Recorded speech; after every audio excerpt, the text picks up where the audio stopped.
Apa kabar saudara-saudara? Hari ini kita penuh dengan berkat-berkat Tuhan. Dan kita pun percaya bahwa kita ada dalam keadaan yang sungguh diberkati Tuhan ketika kita mau datang hanya kepadanya.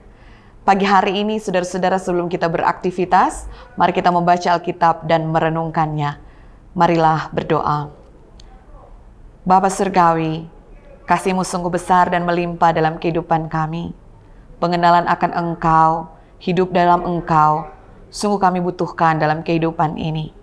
Dan pagi hari ini pun kami akan merenungkan firman-Mu. Biarlah kehidupan kami penuh dengan kasih-Mu. Kami hanya mau hidup di dalam Engkau. Dan biarlah tuntunan tangan kasih-Mu benar-benar menyertai kami dan menghidupi kami dimanapun kami berada. Berfirman-Lah ya Tuhan, di dalam nama Yesus Kristus kami berdoa. Amin.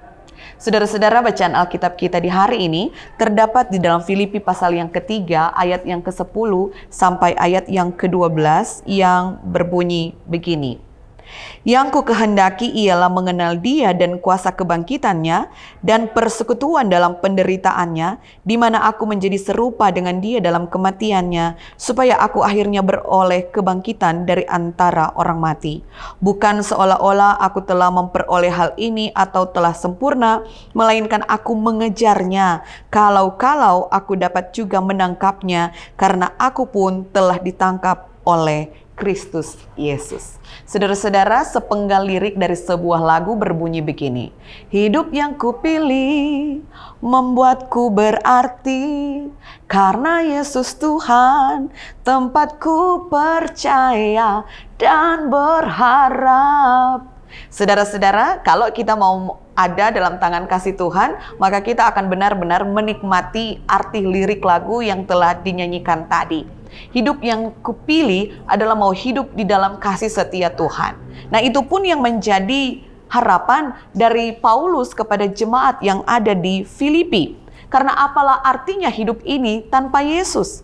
Paulus menginginkan, Paulus menghendaki, Paulus mengharapkan yang pertama agar supaya mengenal Yesus dan kuasa kebangkitannya. Dan yang kedua adalah hidup dalam persekutuan, dalam penderitaan Kristus.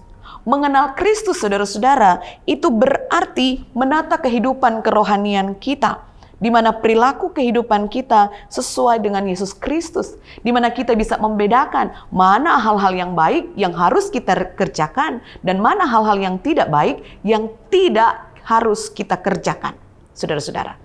Nah, ini membuat kita menjadi orang-orang yang berbeda dengan orang-orang yang tidak mengenal Yesus Kristus. Menjadi serupa dengan Kristus bukan dalam tampilan modifikasi secara fisik, saudara-saudara. Ada banyak orang yang melakukan operasi wajah ketika menginginkan wajahnya menjadi tirus, ketika menginginkan hidungnya menjadi mancung, ketika menginginkan badannya menjadi langsing seperti supermodel yang ada, saudara-saudara. Dan orang-orang ini demi mendapatkan apa yang mereka harapkan, demi mendapatkan apa yang mereka inginkan, maka mereka melakukan banyak hal.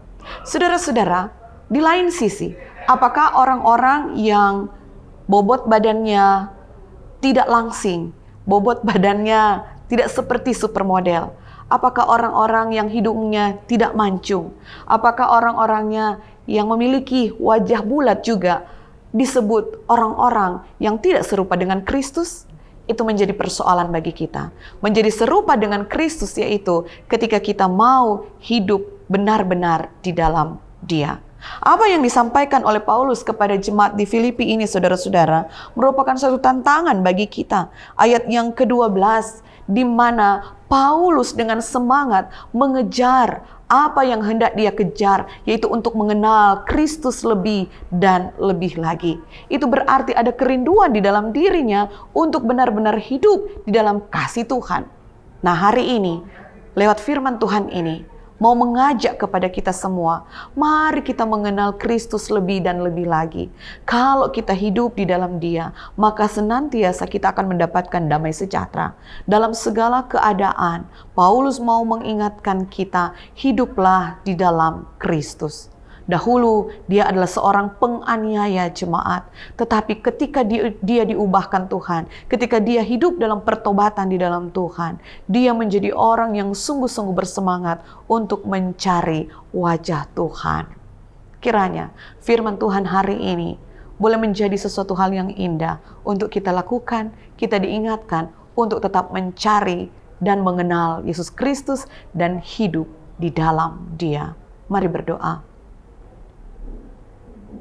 Ya Bapa, kehidupan kami sebagai orang-orang yang mengaku percaya kepadamu, kami persembahkan dan kami serahkan semuanya kepadamu.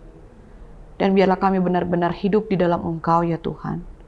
Kami mau menjalani kehidupan ini dengan terus melakukan firman-Mu dalam segala kelebihan maupun kekurangan yang ada pada kami.